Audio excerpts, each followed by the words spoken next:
रामकृष्ण हरी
जोसे जागता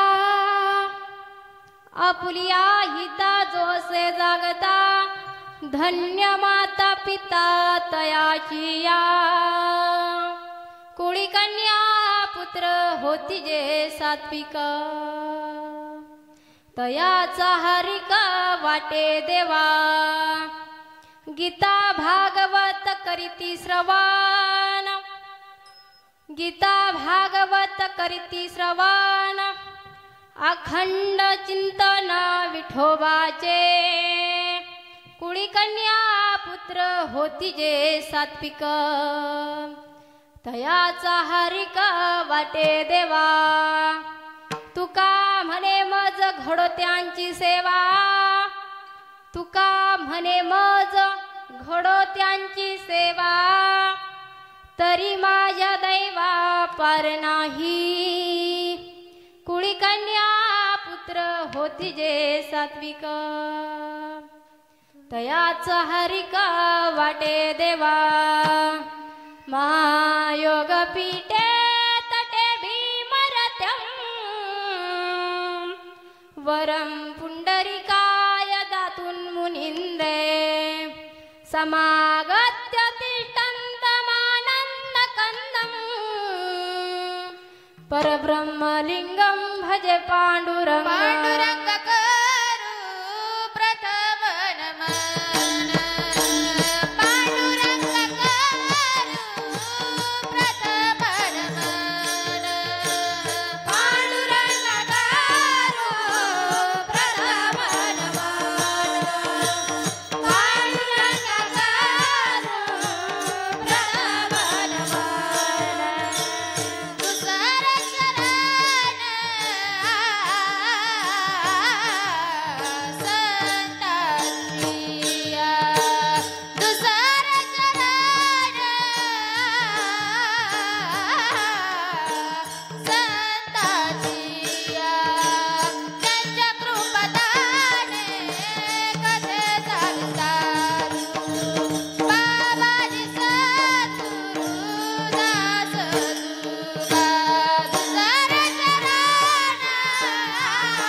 प्रथम नमन दुसरे चरण संताचिया त्यांच्या कृपादाने कथेचा विस्तारू बाबाजी सद्गुरु दास तुका अलंकापुरी रम्य सिंहासनस्थं पदाम्भोजं तेजस्फुरदिक् प्रदेशं विदीन्द्रादिदेवे सदा स्तूयमानं समाधिस्थमूर्तिं भज ज्ञानदेवम् ओम नमो ज्ञानेश्वरा ओम नमो ज्ञानेश्वरा करुणा करा दयाळा तुमचा अनुग्रह लाधलो पावन झालो चराचरी आपुलिया हिता जोसे जागता आपुलिया हिता जोसे जागता धन्य माता पिता तयाचिया कुळी कन्या पुत्र होती जे सात्विक तयाचा हरिक वाटे देवा दुःखांकित अंतकरणाने जमलेले सर्वच पाहुणे परिवार नातेवाईक आप्तेष्ट कैलासवासी सौभाग्यवती सकुबाई पोपट आल्हाट यांना जाऊन आज वर्ष झालं आणि त्यांच्या प्रथम वर्ष श्राद्धाच्या निमित्ताने ही कीर्तनरूपी सेवा आहे। कीर्तनरूपी सेवेकरता निवडलेला अभंग कुणाचा आहे नव्याने सांगण्याची गरज नाही। तुमच्या आमच्या सर्वांच्या परिचित असणारे संत सम्राट जगदवंदनीय जगद्गुरु तुकोबारायांचा उत्कृष्ट असा चार चरणाचा गाथ्यातील संतपर प्रकरणातील अभंग आहे। विठ्ठला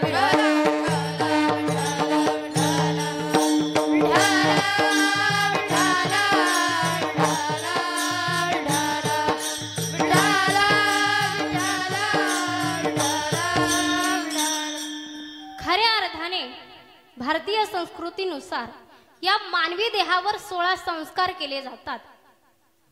त्यापैकी 8 संस्कार आई वडिलांनी आपल्या मुलांच्या देहावर केले जातात व 8 संस्कार आई वडील गेल्यानंतर म्हणजेच इहलोक सोडून परलोकात गेल्यानंतर मुलाने किंवा मुलीने जे संस्कार केले जातात ते 8 संस्कार आहे। त्यापैकी आजचा जो संस्कार आहे तो वर्षश्राद्ध नावाचा संस्कार आहे। विठ्ठला विठ्ठला विठ्ठला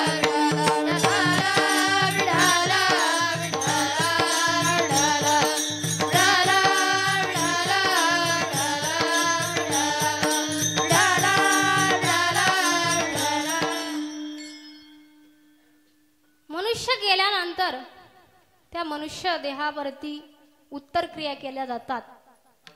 10वं केलं जातं, 13वं केलं जातं, पिंडदान केलं जातं, वर्षश्राद्ध केलं जातं, मासिक श्राद्ध केलं जातं। तुम्हाला प्रश्न पडेल का पिंडदान करायचं, का 10वं घालायचं, का 13वं घालायचं, का वर्षश्राद्ध घालायचं। खऱ्या अर्थाने ज्या आई वडिलांनी आपल्या लहानचं मोठं केलंय, तळ हाताप्रमाणे सांभाळलंय, जे काही आपलं अस्तित्व आहे ते फक्त आणि फक्त आपल्या आई वडिलांमुळे आहे। आणि त्या आई वडिलांच्या ऋणामधून जर उतराई व्हायचं असेल तर जर शास्त्राने जे विधी सांगितले ते केलं पाहिजे। पिंडदान केलं पाहिजे, श्राद्ध केलं पाहिजे, मासिक श्राद्ध केलं पाहिजे। तुम्ही म्हणसान का केलं पाहिजे? पहा, आपल्या आई वडिलांनी त्यांच्या आई वडिलांचं पिंडदान केलं म्हणून आपण करायचं। आपल्यापेक्षा ज्ञानानं वयानं असणाऱ्या व्यक्तींना त्यांच्या वडिलांचं पिंडदान केलं म्हणून आपण करायचं। नव्हे आपण ज्यांना भगवान समजतो त्या भगवान रामप्रभूने आपल्या बापाचं पिंडदान केलं म्हणजे राजा दशरथाचं पिंडदान केलं म्हणून आपण करायचं। खऱ्या अर्थाने हा मनुष्य जन्माला आल्यानंतर त्याच्यावर 3 संस्कार होतात। पहिला संस्कार म्हणजे नामकरण विधी, दुसरा संस्कार म्हणजे विवाह संस्कार आणि चौथा संस्कार तिसरा संस्कार म्हणजे अंत्यसंस्कार। मुलगा किंवा मुलगी जन्माला आली तर त्याच्यावर नामकरण विधी हा होतच असतो। आता आपण इथे सगळे जमलेले आहोत, बरोबर. आपल्याला प्रत्येकाला काहीतरी नाव आहे, म्हणजे आपल्यावर नामकरण विधी हा संस्कार झाला आहे. दुसरा संस्कार म्हणजे विवाह संस्कार. अग्नीच्या व ब्राह्मणाच्या साक्षीने केला जाणारा संस्कार म्हणजे विवाह संस्कार. आणि शेवटचा संस्कार आहे तो म्हणजे अंतिम संस्कार. आता खऱ्या अर्थाने या मनुष्य जन्म सोडून गेल्यानंतर या मनुष्य जन्मामध्ये त्यांनी निर्माण करून ठेवलेली जी संतती आहे, मुलांचं कर्तव्य आहे काय? आई वडील गेल्यानंतर त्यांचं 10वं करणं, 13वं करणं, मासिक श्राद्ध करणं आणि वर्ष श्राद्ध करणं. विठाला विठाला विठाला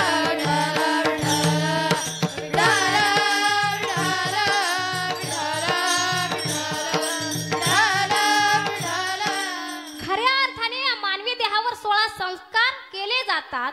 आता मी हे 3 संस्कार सांगितले. कोणते? नामकरण विधी, विवाह संस्कार आणि अंतिम संस्कार. या 16 मधून 3 वजा केले तर किती राहतात? किती राहतात?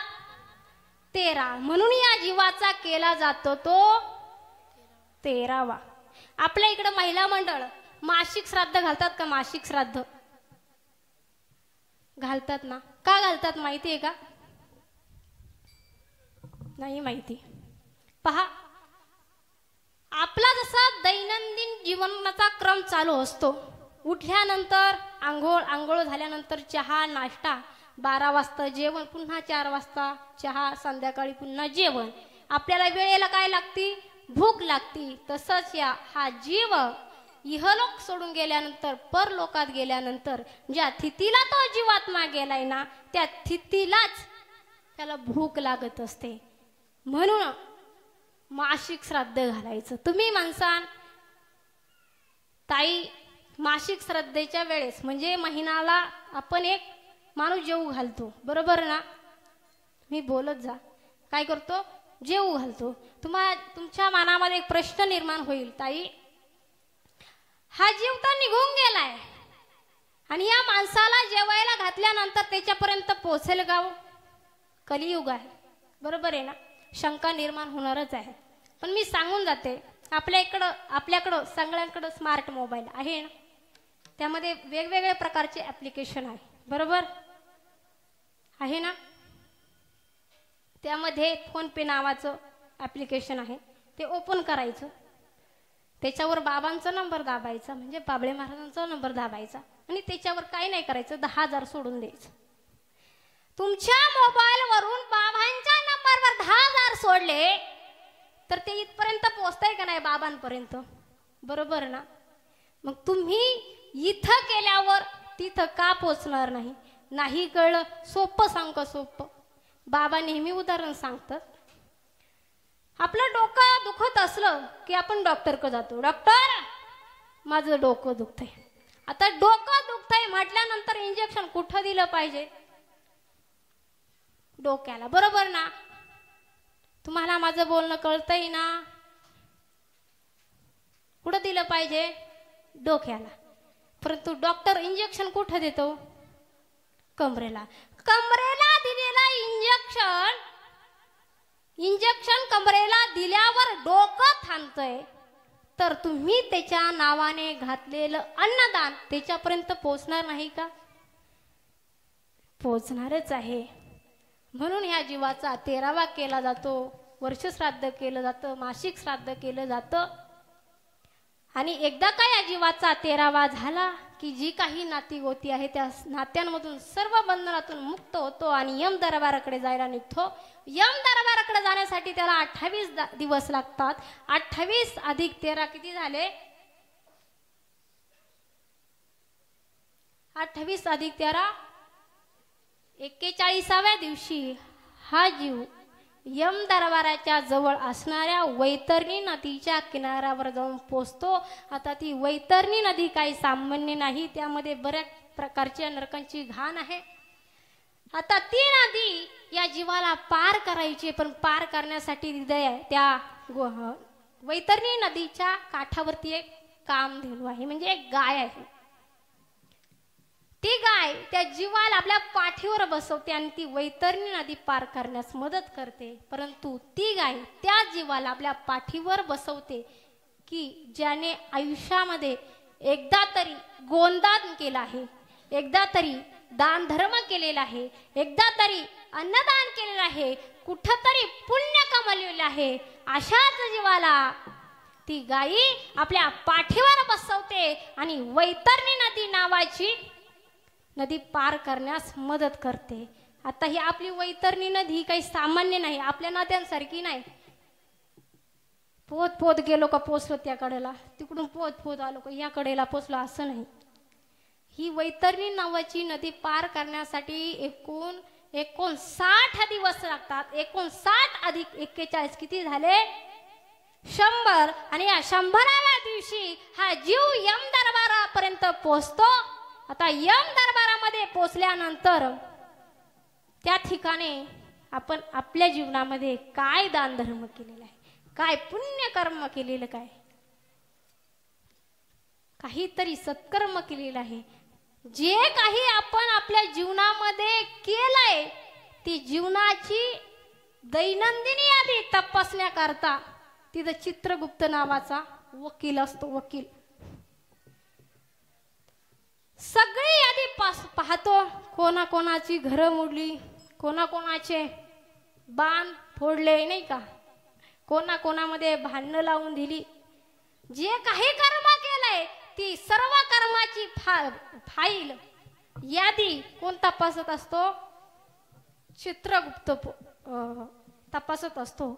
आणि ती फाईल तपासण्यासाठी या चित्रगुप्ताला एकूण 265 दिवस लागतात. 265 अधिक 100 किती झाले? 365 दिवस झाले. आणि वर्षाचे एकूण दिवस किती झाले? म्हणून या जीवाचं वर्षाने म्हणजे 365 दिवसाने काय केलं जातं? वर्ष श्राद्ध केलं जातं. ज्या तिथीला तो जीवात्मा गेलाय त्या दिवसापासून प्रत्येक महिन्यामध्ये 1-2 दिवस घटत जातात आणि कंप्लीट 11.5 महिन्याने वर्ष श्राद्ध येतं. म्हणून वर्ष श्राद्ध करायचं. तुम्हाला प्रश्न पडेल, नाही केलं तर नाही जमायचं का? सांगून जाते, आपल्याकडे सगळं काही ऐश्वर्य असतं, सगळं काही धनसंपत्ती सुख ऐश्वर्य आपल्या पायाजवळ लोळत असतं, परंतु त्याचा उपभोग आपल्याला घेता येत नाही. त्याचं एकमेव कारण म्हणजे काय? पितृदोष असतो. त्या प्रसंगाला ती आजी सांगते, बाळा घरात एखादा वयस्कर व्यक्ती असतो आणि असं संकट आल्यानंतर वयस्कर व्यक्ती सल्ला देत असते, बाळा तू ब्राह्मणाकडे जा, काहीतरी आपल्याला अडचण असल्याशिवाय राहणार नाही. मग हा व्यक्ती ब्राह्मण काकांकडे जातो. ब्राह्मण काकांचा अभ्यासच झालेला असतो.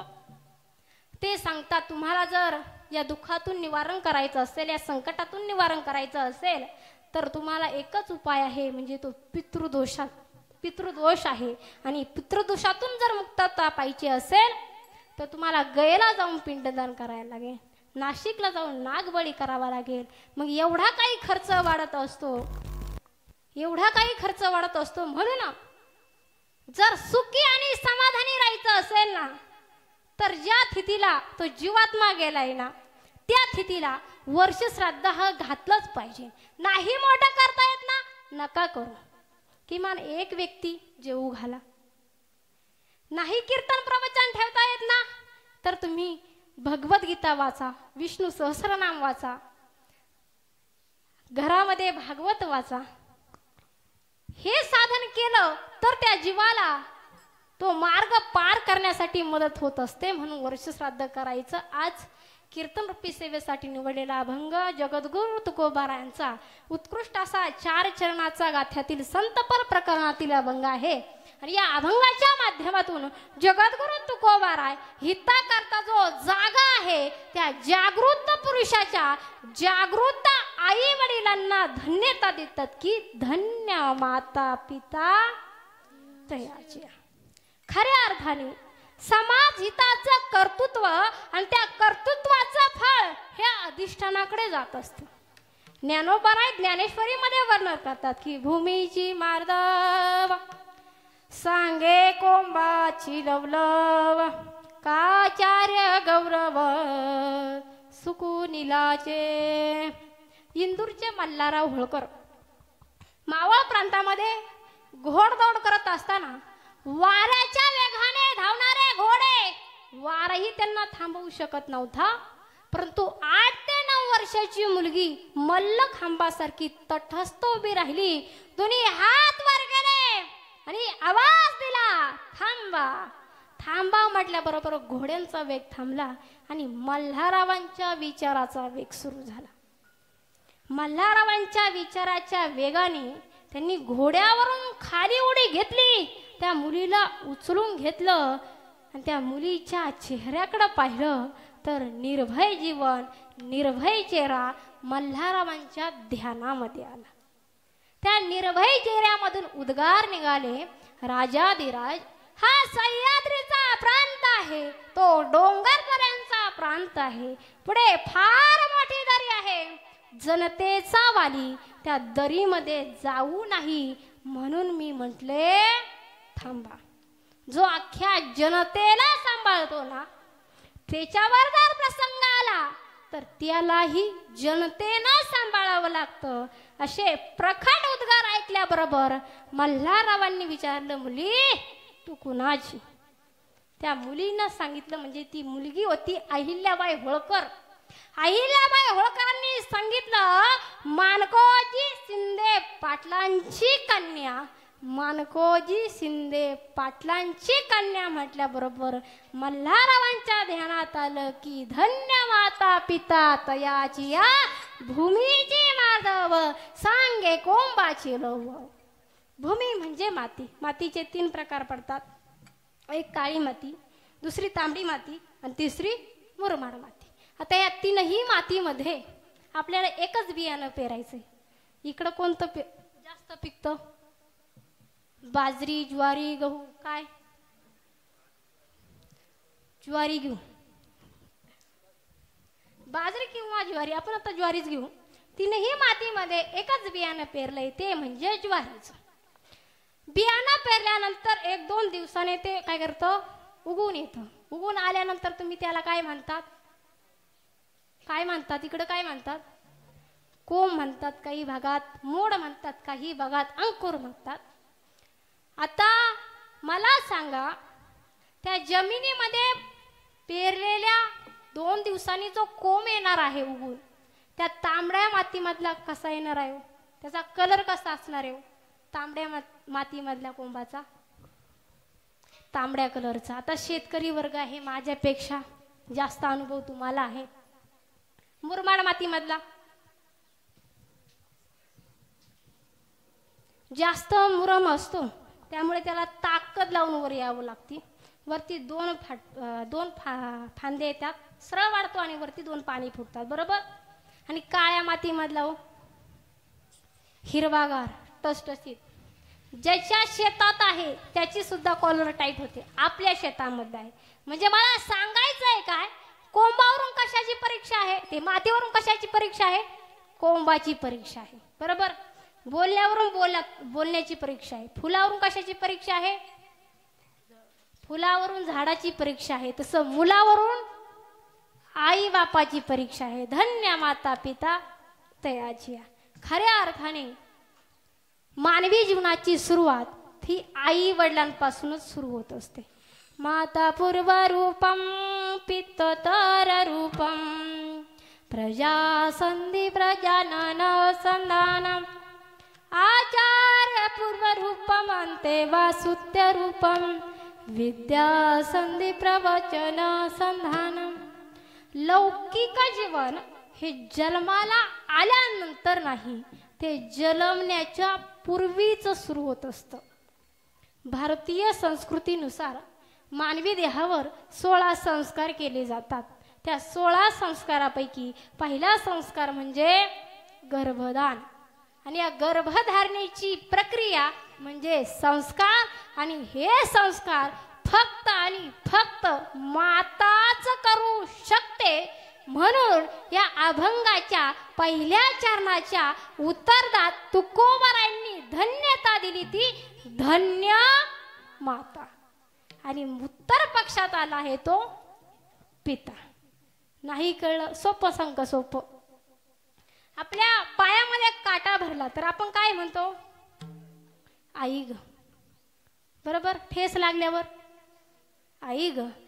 आणि अचानक जर आपल्या समोर भला मोठा वाघ दिसला तर बापरे. म्हणजे छोट्या प्रसंगाच्या वेळेस आई आणि मोठ्या प्रसंगाच्या वेळेस बाप.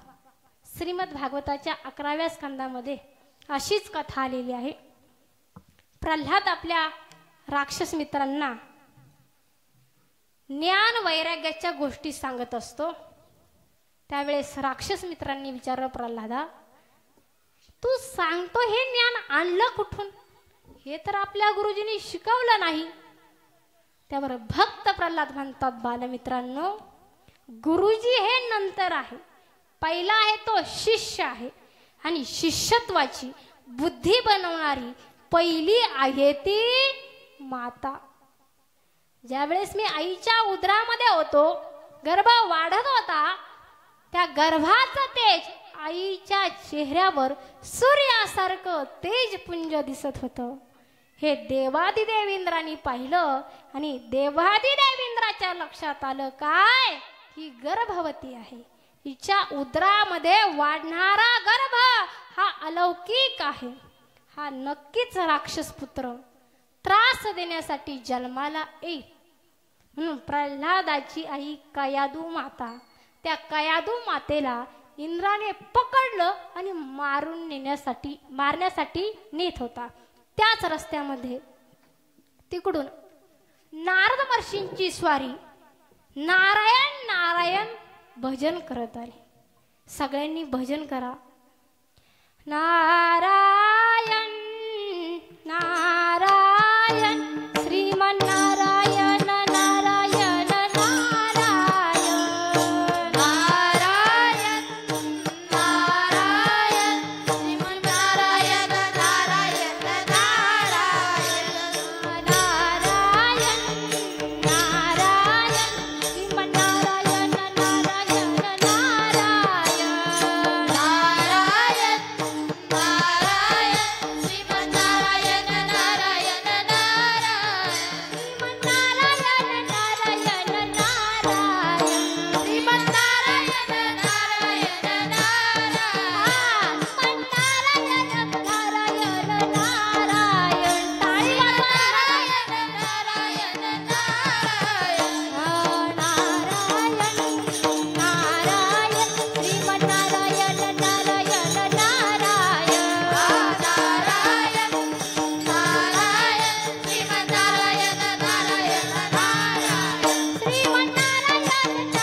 नारायण श्रीमन्नारायण नारायण नारायण नारायण नारायण श्रीमन्नारायण नारायण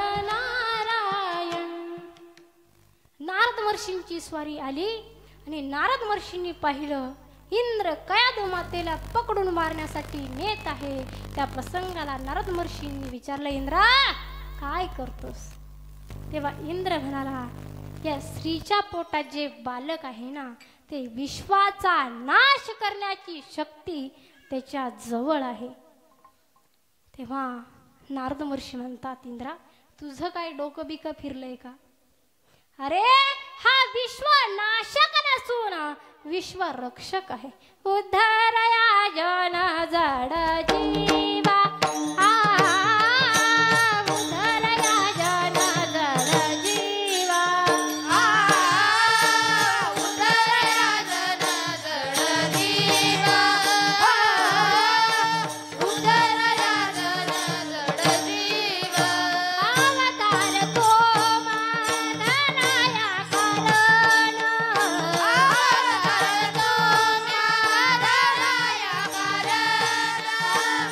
अवतार तो माननाया करण, अवतार तो माननाया करण. उद्धरया जन जड जीवा, उद्धरया जन जड जीवा.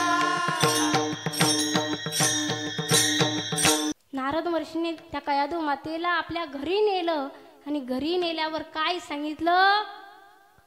महिला मंडळ काय सांगितलं? ज्ञान वैराग्याच्या गोष्टी सांगितल्या. आणि त्यांनी कधी ऐकल्या? त्या गरोदरपणामध्ये. आणि आपण गरोदर असल्यावर काय पाहतो? हा काय पाहतो? मालिका, बरोबर ना? पण काय करा, ज्ञान वैराग्याच्या गोष्टी ऐका, ज्ञानेश्वरी वाचा, गाथा वाचा, नाही का? त्याचं ज्ञान ते गर्भावर होत असतं. कयाधू मातेने ज्ञान वैराग्याच्या गोष्टी ऐकल्या आणि त्या कयाधू मातेच्या गर्भावर ज्ञान झालं. आणि ज्ञान झाल्यानंतर ते ज्या प्रसंगाला प्रल्हाद जन्माला आला ना, तेव्हापासून नारायण नारायणच भजन सुरू केलं. मला तुम्हाला तेच सांगायचंय. तुम्हाला जर वाटत असेल ना आपल्या पोटी सात्विक मुलगा जन्माला यावा, आपल्या पोटी एखादी कीर्तनकार मुलगी जन्माला यावी, नाही आपल्या पोटी एखादा देशाचं संरक्षण करणारा एखादा वीर जन्माला यावा, असं जर वाटत असेल ना, तर त्यासाठी गरोदरपणामध्ये ज्ञान वैराग्याच्या गोष्टी तुम्ही काय केल्या पाहिजे? ऐकल्या पाहिजे. ज्ञान वैराग्याच्या गोष्टी ऐकल्या पाहिजे, ज्ञानेश्वरी वाचली पाहिजे, गाथा वाचली पाहिजे, हरिपाठ वाचला पाहिजे. तरच आपल्या पोटी सात्विक मुलगा जन्माला येईल. मला तुम्हाला तेच तत्वज्ञान सांगायचंय. काय? आईच्या अलौकिक गर्भधारणेपासून सुरुवात झाली म्हणून धन्य माता पिता. हाच प्रश्न नारद महर्षींनी अंजनी मातेला विचारला. हे अंजनी माते, तुझा मुलगा हनुमान त्याची अमर्याद शक्ती पाहून मी आश्चर्यचकित झालोय. ज्याच्या 33 कोटी देव ताब्यात आहे, त्याची दाढी जाळावा, जन्माला आल्याबरोबर सूर्याला गिळायला जावा, जाओनी पाताळा केली देवीची अवकळा, राम लक्ष्मण नेले आणिले चोरून, ऐसा प्रतापी गहन सकळ भक्तांचे भूषण. नारद महर्षी अंजनी मातेला विचारतात, हे अंजनी माते, या वानराला कोणता रतीब लावला होता ते तरी सांग. खारकांचा लावला होता का खोबऱ्याचा लावला होता का गव्हाच्या चिकाचा लावला होता की शेराच्या चिकाचा लावला होता? कोणता रतीब लावला होता ते तरी सांग. आता आपण आपल्या मुलांसाठी कोणता रतीब लावतो सकाळचा? तब्येत सुधारण्यासाठी, ताकद येण्यासाठी. काय? खारीक, बरोबर ना? बटार, बिस्किट, पोहे, बरोबर ना? हाच रतीब आहे ना आपला. म्हणून मुलांची ताकद सुद्धा त्या खारीप्रमाणेच आहे. अंजनी माता म्हणते, कसला रतीब आणि कसलं काय? झाडावरच राहायचं आणि झाडाचीच पानं खायची, हाच आमचा रतीब. तेव्हा नारद महर्षी म्हणतात, नाही नाही अंजनी माते, कोणता रतीब लावला होता सांग. अंजनी मातेने आपल्या दुधाची ताकद दाखवली. जशी दुधाची धार उडाली तसा ब्रह्मगिरी पर्वत फोडून दूध पलीकडे गेलं.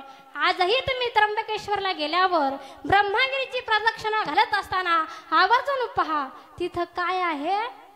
अंजनी तळ आहे.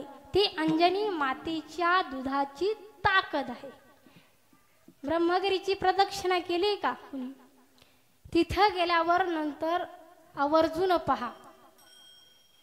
ज्या प्रसंगाला ब्रह्मगिरी पर्वत फोडून दूध पलीकडे गेला तेव्हा नारद महर्षी आश्चर्यचकित झाले आणि अंजनी मातेच्या मुखाकडे पाहिलं आणि अंजनीच्या मुखातून उद्गार निघाले, अंजनीच्या तपासाठी,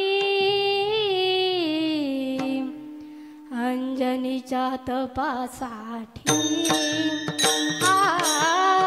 अंजनीच्या तपासाठी, साधी अंजनीच्या तपासाठी,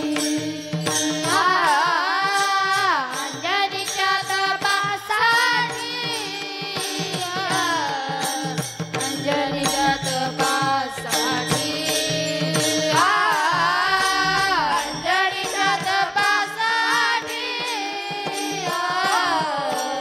अंजनीच्या तपासाठी, महारुद्र आले पोटी, महारुद्र आले पोटी, महारुद्र आले पोटी, महारुद्र आले पोटी,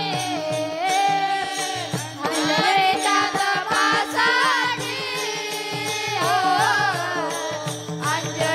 तपासाठी, अंजनीच्या तपासाठी,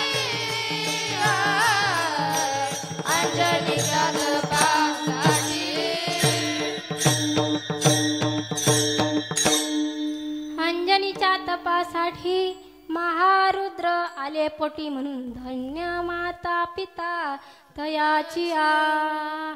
ज्ञानोबारायांच्या समाधीच्या प्रसंगाला पांडुरंगरायांचे रुक्मिणीला हेच उद्गार आले आहेत. देव म्हणती रुक्मिणी, हा एकच योगी देखिला नयनी,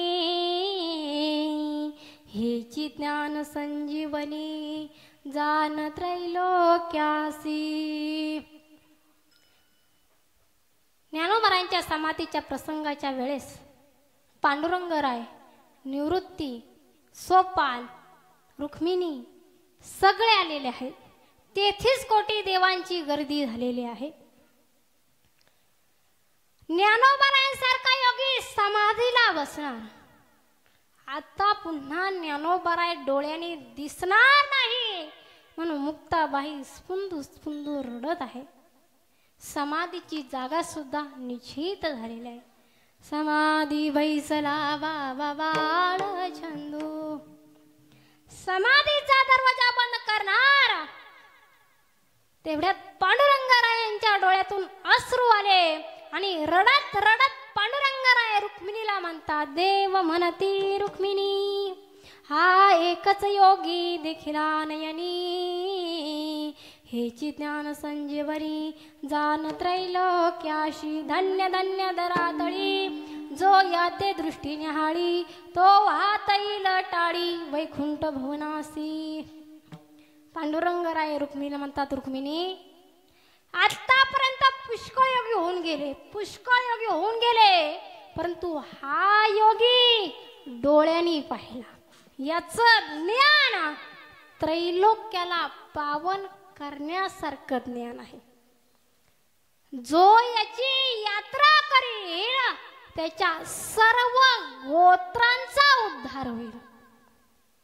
ऐसे सांगती हरिसी प्रेम ओसंडले रुक्मिणीसी, धन्य धन्य जयाची कुशी, ज्ञानदेव जन्मले म्हणून तर धन्य माता पिता तयाची आ. कोणाची माता पिता धन्य आहे ते तुकोबाराय अभंगाच्या पहिल्या चरणामध्ये सांगतात. आपुलिया हिता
एकदा सगळ्यांनी सावधवा, हाताने टाळी आणि मुखाने भगवंतांचं नामचिंतन करा. सर्वांनी अगदी मनापासून भजन करायचंय. विठोबा रखुमाई, विठोबा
आपुलिया हिता जोस जागता धन्य माता पिता तयाचिया.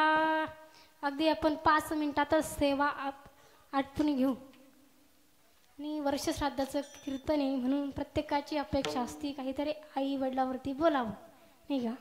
मग अगदी 5 मिनिटामध्येच बोलते. या अभंगाच्या पहिल्या चरणामध्ये अतिशय महत्त्वाचा शब्द आला आहे आपुली. आपुलिया किंवा आपुली. आपुली कोण? आपुली याच्यानी काही वारे मी साकार हो निवतरे. माझ्यानी मला जाणलं ओळखलं तर बरं वाटतं. मुलांनी जर बापासारखं वागलं तर बापाला बरं वाटतं, नाही तर बाप न म्हणणारी मुलं सुद्धा जन्माला आलेत. हे कलियुग आहे महाराज, कलियुग. ज्या देशामध्ये आई वडिलांची सेवा म्हणून भक्त पुंडलिकाचं उदाहरण दिलं जातं, ज्या देशामध्ये आई वडिलांची सेवा म्हणून श्रावण बाळाचं उदाहरण दिलं जातं, त्याच आई बापांना लोक विसरायला लागलेत. त्या आईनं किंवा बापाने आपल्या मुलासाठी काय केलं म्हणून नसतं. आईविषयी जर बोलायचं ठरलं तर आईची माया ही लिहिताही येत नाही आणि वाचताही येत नाही. आभाळाचा कागद केला, समुद्राची शाही केली, तरी आईची माया ही लिहिताही येत नाही आणि वाचता सुद्धा येत नाही. कळण्याकरता एक दृष्टांत सांगते. एक जोडपं होतं, नवीनच लग्न झालं होतं. नवीन लग्न झाल्यानंतर काही दिवस गेल्यानंतर ती सुनबाई आपल्या नवऱ्याला सांगते, अहो तुमची आई घरामध्ये असताना आपल्याला सुख मिळत नाही. नवरा भोळा होता. तो म्हटला काय करायचं? तेव्हा तिनं सांगितलं, तुमच्या आईला घराबाहेर जाण्यासाठी सांगा. नवरा भोळा होता, आईकडे गेला. आई माझी बायको असं असं म्हणते. आई म्हटली, बाळा मी जर घराबाहेर राहिल्यानंतर जर तुला सुख मिळत असेल तर तुझ्या सुखासाठी मी घराबाहेर राहण्यासाठी सुद्धा तयार आहे. नवरा भोळा होता, आपल्या बायकोकडे आला. अगं माझी आई आपल्या सुखासाठी घराबाहेर राहण्यासाठी सुद्धा तयार आहे. बायको चॅप्टरच होती. ती म्हटली, त्या थेरडीचं काय? दिवसभर घराबाहेर राहील आणि संध्याकाळचा तुकडा मोडायला घरात येईल. नवरा म्हटला, काय करायचं मग? बायकोनं सांगितलं, तुमच्या आईला जिवंतपणे भाल्याने टोचून टोचून मारायचं. शेवटी बायकोच्या पुढे हुकुनाचं चालतं. नवरा भोळा होता, हा आपल्या आईकडे रडत रडत गेला. आई माझी बायको असं असं म्हणते. त्या प्रसंगाला आईनं सांगितलं, बाळा मी जर मेल्यावर जर तुला सुख मिळत असेल ना तर तुझ्या सुखासाठी मी मरण्यासाठी सुद्धा तयार आहे. नवरा आपल्या बायकोकडे येतो आणि सांगतो, अगं माझी आई आपल्या सुखासाठी मरण्यासाठी सुद्धा तयार आहे, मरण्यासाठी सुद्धा तयार आहे. म्हटल्याबरोबर लगेच त्या सुनबाईने प्रेत रचलं. त्या जिवंत आईला त्या सरावर ठेवलं, अग्नी डाग दिला. ही भाल्याने टोचू लागली, परंतु मुलगा आपल्या आईला भाल्याने टोचत नसतो. अग्नी डाग दिला, ही भाल्याने टोचते, परंतु मुलगा टोचत नाही. ही सुनबाई आपल्या नवऱ्याला म्हणते, ओ भक्त काय टोचाना टोचाना म्हटल्याबरोबर तिच्या धक्क्याने त्या सरणामधून एक धपली त्या मुलाच्या पायाजवळ येते. त्या प्रसंगाला सरणामधून आवाज येतो, बाळा तू भाल्याने टोचतोय ना टोच, पण पायाखाली धपली सांभाळूनच टोच. पहा आईची माया ही किती असते, लिहिताही येणार नाही आणि वाचताही येणार नाही. मुलं आपल्या आईला विचारतात, काय केलं तू माझ्यासाठी, काय केलं याची जर जाणीव करून घ्यायची असेल तर काही करायचं नाही. 1-2 किलोचा दगड घ्यायचा, पोटाला बांधायचा आणि गावाला फक्त एक प्रदक्षिणा घालून यायची. काय करायचं? फक्त एक प्रदक्षिणा घालून यायची. मग कळेल तुम्हाला त्या आईने आपल्याला 9 महिने कसं सांभाळलं असेल. आईची माया ही लिहिताही येत नाही आणि वाचताही येत नाही. ज्या प्रसंगाला ती आई ही यहलोक सोडून परलोकात गेल्यानंतर तिची जी काही मुलं बाळा आहे ती पोरकीच होत असतात. स्वामी तिने जगाचा आई विना भिकारी. आई वाचुनी पोर वेगळे, आई वाचुनी पोर वेगळे, नाते तुटले पार आईचा मावळला धार, आईचा मावळला धार. हेळविले तू तुझ्या कुशीत वात्सल्याच्या प्रेम भरात आई दिसेना घरी न दारी,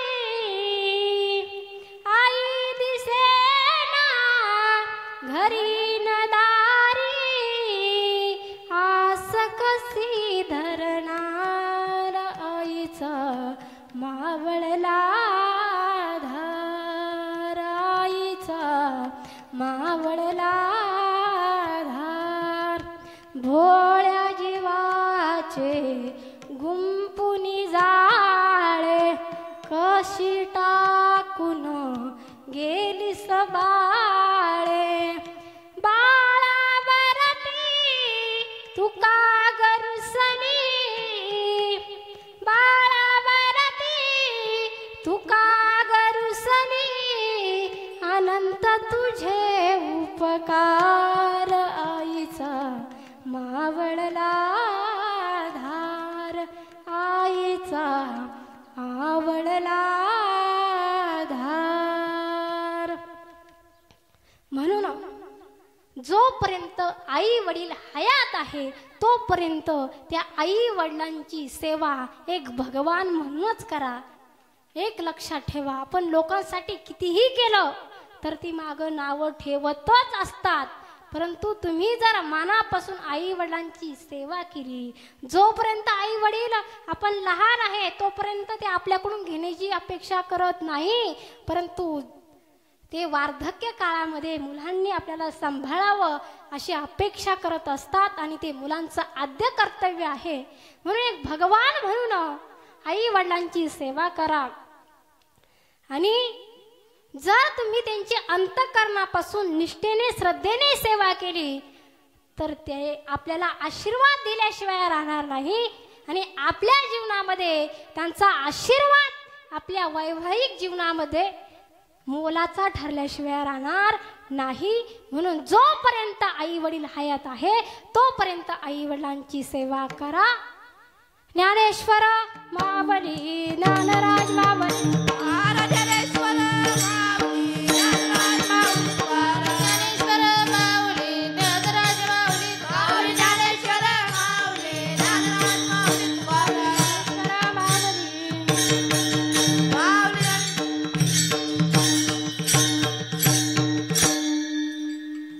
झालेली सेवा सर्वांच्या चरणी अर्पण करून तुम्ही सर्वांनी शांतचित्ताने सेवा ऐकली, तुम्हाला धन्यवाद देते.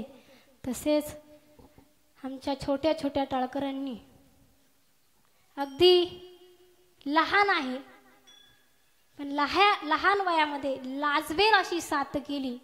मृदुंगमणी असतील, आमचे छोटे छोटे गायक असतील, अगदी सगळ्यांनी शांतते सुंदर अशी साथ दिली. खरं तर याच वयामध्ये मुलांना संस्कार लावण्याची गरज आहे. एक लक्षात ठेवा, झाड जोपर्यंत लहान आहे ना त्या झाडाची जर फांदी वाकवली तर ती वाकते, मोठी झाल्यावर त्या झाडाची फांदी वाकवायला गेला तर ती मोडते पण वाकत नाही. म्हणून ही लहान लहान मुलं आहे ना, त्याच वयामध्ये यांच्यामध्ये हातामध्ये हरिपाठ द्या, ज्ञानेश्वरी द्या, गाथा द्या आणि हीच संस्काराची गरज आहे. सुंदर अशा प्रकारे सर्वांनी शांतचित्ताने सेवा ऐकली, सर्वांनी साथ चांगल्या प्रकारे दिली. ऑपरेटर साऊंड सिस्टीम अगदी सुंदर असा आवाज दिला. सर्वांनी शांतचित्ताने सेवा ऐकली. मी तुमच्यापर्यंत जे मी ज्ञानदान पोचवलं ते माझ्यापर्यंत पोचवण्याचं काम माझे गुरुवर्य हरिभक्तपरायण विठ्ठल महाराज पाबळे यांची मी शतशः ऋणी आहे. झालेली सेवा सर्वांच्या चरणी अर्पण करून याच ठिकाणी सेवेला पूर्ण विराम देऊ. जय विठ्ठल, जय जय विठ्ठल, जय विठ्ठल.